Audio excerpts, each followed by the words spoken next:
আজকে আমি বানিয়েছি চিংড়ি মাছের বাটা বা ভর্তা। চলো, এটা বানানো কিন্তু খুবই সহজ। কি করে বানালাম চলো সেটাই আজকে তোমাদের সাথে শেয়ার করি। আর যে কোনো ভর্তাই সর্ষের তেলে করলে তার স্বাদ জানো তো আরো দ্বিগুণ হয়ে যায়। তাই তেলটা গরম করে তার মধ্যে কালো জিরে দিয়ে চিংড়ি মাছটাকে ভালো করে নুন আর হলুদ দিয়ে ভেজে নিতে হবে।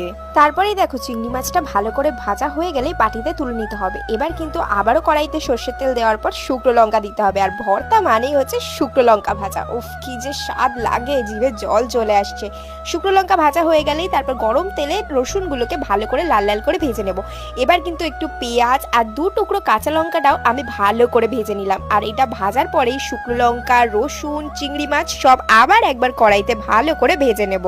আর জানো তো ভর্তা কিন্তু আমার মা দিদিমারা বলে শিলনোড়ায় বাটা ভর্তা সব থেকে বেশি স্বাদ হয়। কিন্তু শিলনোড়া বাটার তো অপশন ছিল না, তাই মিক্সিতেই পেস্ট করতে হলো। কিন্তু এটারও কিন্তু দারুণ স্বাদ হয়েছিল জানো তো। আর মিক্সির ঢাকনা খুলতে না খুলতেই যে একটা দারুণ গন্ধ বেরিয়েছিল, উফ, এতেই তো মনে হচ্ছিল এখনই এক থালা ভাত খেয়ে নিই। আর তারপরেই দেখো পেস্ট করে আরো একবার কড়াইতে সর্ষের তেল দিয়ে ভালো করে নাড়িয়ে নিতে হবে।